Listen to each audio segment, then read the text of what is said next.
Hey y'all, what's good? It's your girl, the Benj and B. What you watching on TV? I caught a really interesting movie on TV that just dropped on Shudder, and it's called Good Boy. Now, Good Boy is an indie film. It's about a dog. Well, really, it's about a man and his dog, but the star of the show was Indy. Very, very cute little poochie. This movie is directed by Ben Leenberg, and it's got a really small cast. So when I Googled it, it showed me 5 people in the cast, but I can only really remember. Oh, you know what? I do remember all 5 of them. I sure do. Well, there's the central character of the story is the young man. I'm so bad with names. That's a damn shame. I can watch probably a 12-hour miniseries and won't know none of the motherfuckers' names. Anyway, so there's the lead character, the young man that Indy belongs to. There is his sister. Now, the only reason I know her name is Vera is because she keeps calling on the phone. There is the man that plays the grandfather, although the grandfather is not actually in the movie. He is in the movie, but he's actually being observed through a bunch of VHS tapes. I'll get to that in a minute. There is the neighbor, and there is one other person, the lady at the doctor's office, or at the trial clinical place. Anyway,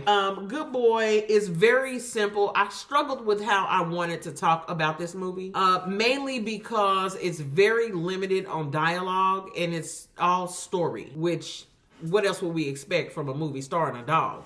Here's the gist of the movie. This movie actually opens up with what I believe to be some sort of medical emergency of the central character. And he is incapacitated, right? So the phone is ringing, and that is where we first see the name Vera. Looks like the contact in his phone. We find out that that is his sister that keeps calling and keeps calling and keeps calling and keeps calling. And so Vera bursts into the room, and she finds him. There's blood dripping from his nose, but he's pretty still. So it's unclear, like, exactly what's happening. He's definitely having some kind of medical emergency, but it doesn't become clear until later on. Before we get to the credit, while all of that's going on, Indy is actually observing his surroundings, right? He's sitting there, he's watching, and then he's actually sitting in front of a window, and there's like a really bright light shining into the window. And so then we go into the credit. Very precious. The credits basically show where the young man got the dog, and the footage through the rolling credits kind of show us over a time lapse. Puppy super small, super little, and then as he grows, and they're just kind of some random things that happen within that little small space. But the most significant part is where they show him coming out of an emergency room, and Indy is waiting for him to come. So he's apparently, I believe the sister probably took him and took care of him while he was in the hospital, but it shows him walking out of the hospital from an emergency area, and Indy can't wait to get to him, right?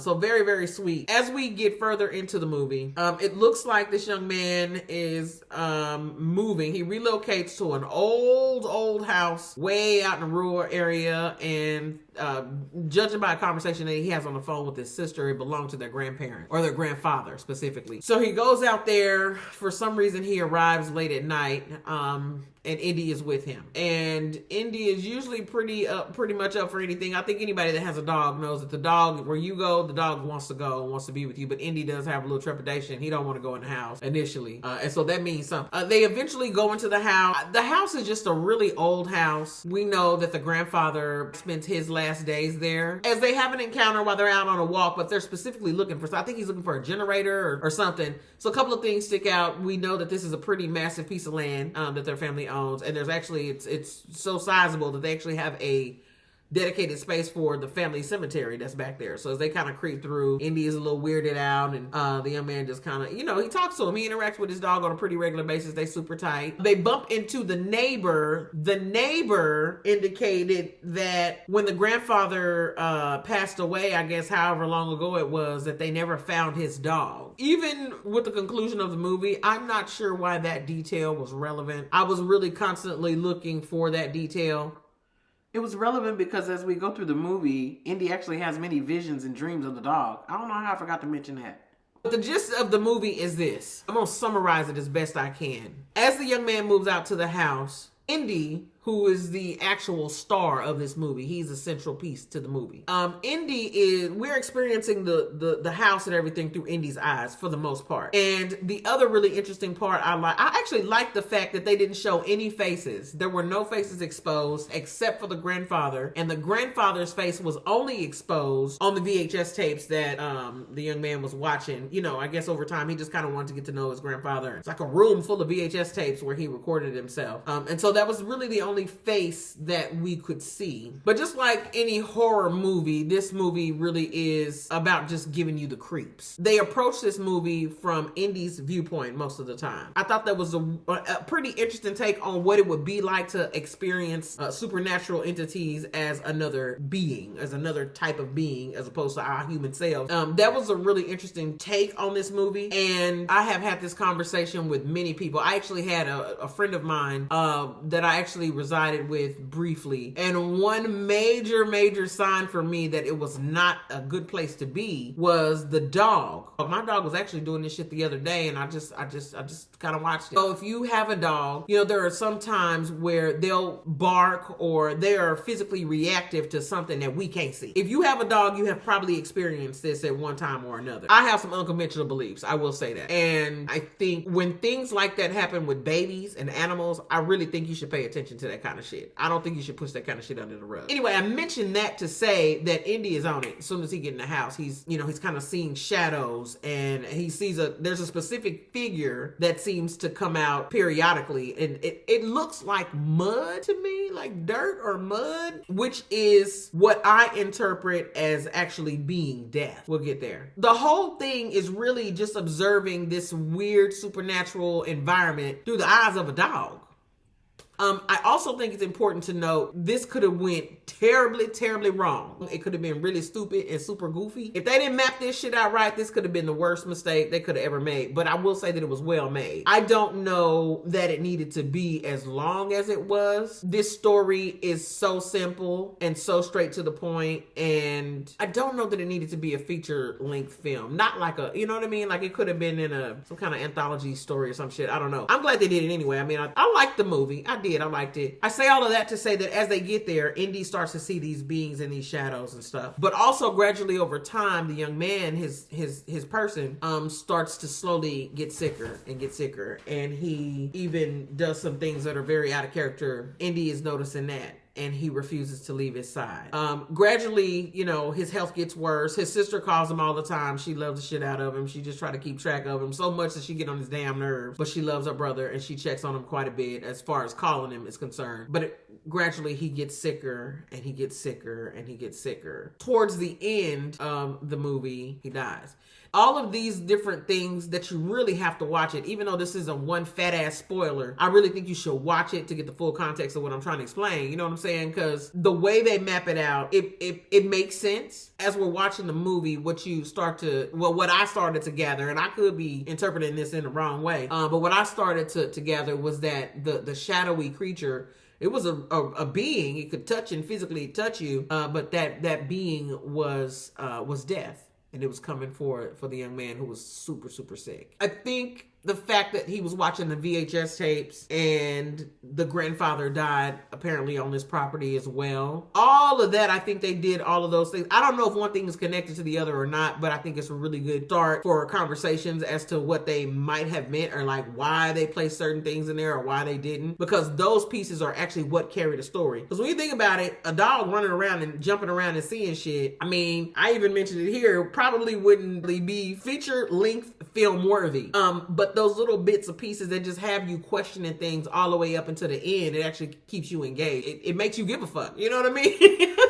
So it was well done. I liked it. I'm gonna have to come up with a rating scale when it comes to like my movies and my shows and stuff. Right now I ain't got one. I think this movie was good. It does not contain the type of horror. If you're like a gory person. Now they did have one jump scare. Poe Indy, he was trying to go down. I don't think he was going down there, but he was standing at the top of the stairs at the basement door, and like the being thing was released and like came back. Like that shit scared me, and I appreciated a little jump scare. I thought that was a nice touch. This is an insight as much as we can have as to what it would be like.